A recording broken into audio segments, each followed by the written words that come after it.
Mr. Benchwork here with another large layout update. So I've been tasked with making a couple changes to the layout track plan. I wanted to roll over them. This is mostly for the client, but I figured I'd upload it to YouTube as well, get you guys a little more content, and so you can kind of see my thought process. So starting over here, we're going to start just past Hilliard. So Kettle Falls Bridge, this was previously labeled Big Cool Bridge. The client settled on this bridge. It is a single track bridge instead of a dual track, so I did have to change from 2 tracks to 1. I did that pretty simply.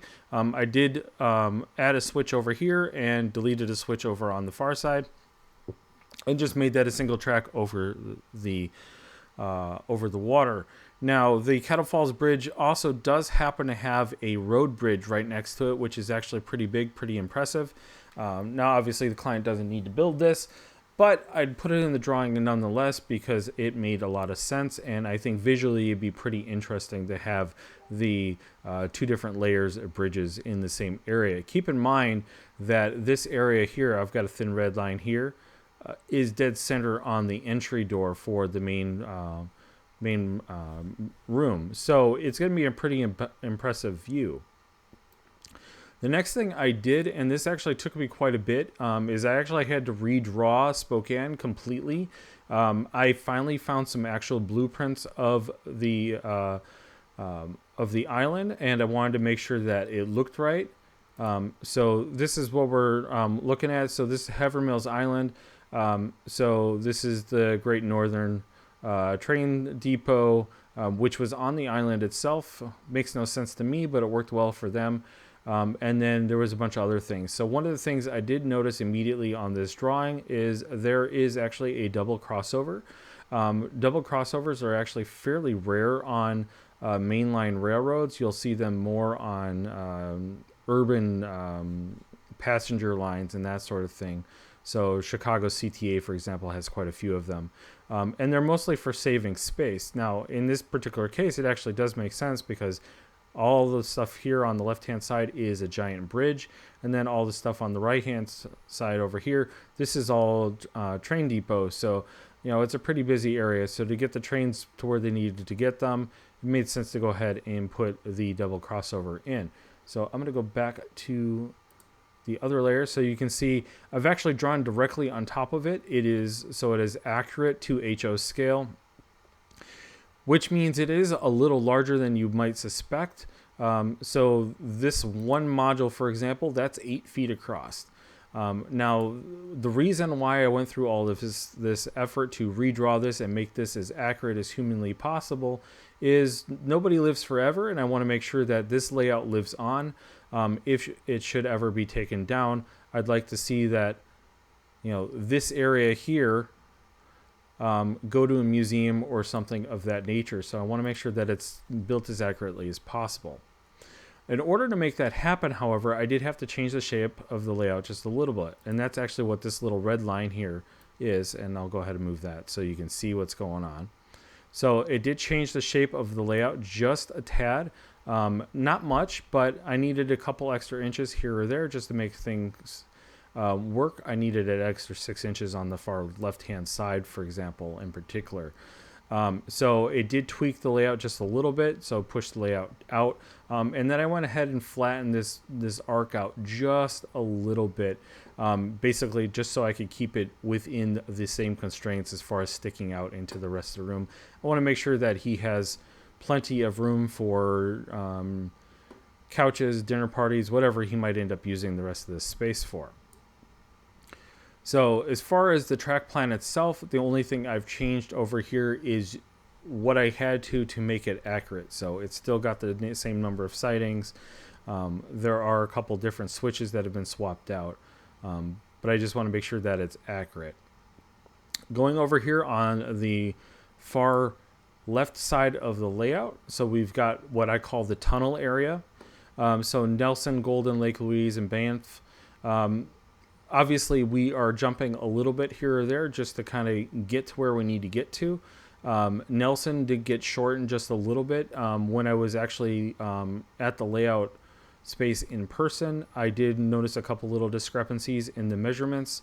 once the walls had gotten put up, drywalled, and finished out the way they are.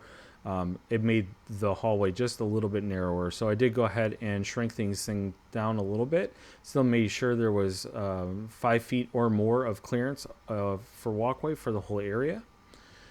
And then I started finally getting to the point where I could mess around with the Calgary area.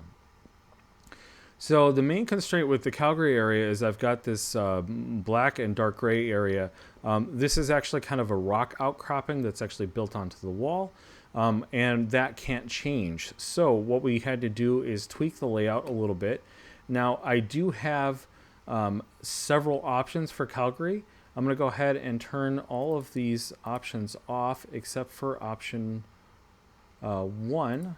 So option 1 is minimalistic. It keeps it as close to the original track plan as possible. Obviously, the turntable did get moved into the turnaround. This, however, does leave a lot to be desired because it leaves less than 12 inches between the edge of the layout and the windows that are here on this top wall. I did leave this area open back here so you could squeeze in and actually get to the switches in the back area. Otherwise, it's going to be a little bit of a reach to get to it.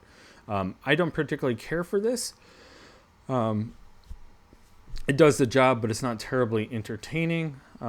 So I've actually gone and changed things up a little bit. Now, I've got a couple different versions of this. So the main idea here is I wanted to maintain the same amount of parking space for the trains as possible, while giving a little bit of extra scenic space, while also maintaining the visual, your ability to see the tunnel entrance from the main entry door. So at about 3 feet away from the door, this is my viewing angle that I want to maintain clearance of. That's what this red line signifies. So in this particular plan, this kind of hides the Calgary area or the turnaround loops with train storage. In option 3, I kind of condensed that down just a little bit. Gives you a little more visual space on the front end. The idea being here is you can actually turn this into mountains and scenery and a very large, long bridge. And then I kind of thought, well, what if we did the opposite and changed it to the other way around, where we put the city up front and center and just put the scenic part in the walkway area. Now keep in mind, this particular walkway is 3 feet at the narrowest spot. I did not want to go to 5 feet because that kind of shoves it way out into the room. So the edge of the layout here would be all the way out here where my pointer is currently. So that, in my mind, I saw as a negative for the amount of time and number of people that are going to be passing through here. It squeezes to 3 feet, but only for a small area. And I did keep the minimum radius to 34 inches. So again, it is a little larger. Obviously, we can squeeze this down to much smaller, but then you start having issues with your longer trains not being able to traverse the 180-degree curve. So again, to go over things, we're going to turn all these off. So this is going to be option number 1. Option number 2. So option number 2 maximizes your train storage.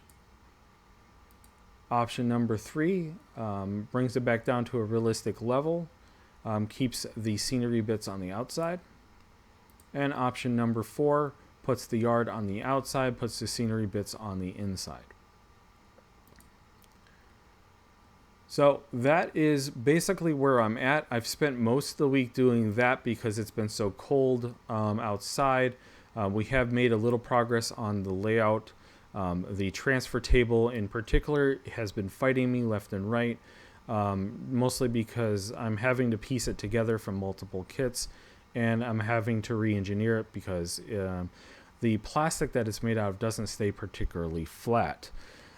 So I had to take the transfer tables all apart so I could drill holes, put screws in it, so I can make it perfectly flat. And then I got all of that done and found out that there's a new manufacturer coming out with a brand new transfer table system which we might want to use in the distant future. But for now, I'm going to stick with the Walthers one. It does seem to be doing the job. It's just taking a little bit longer than I would personally like in order to get it done.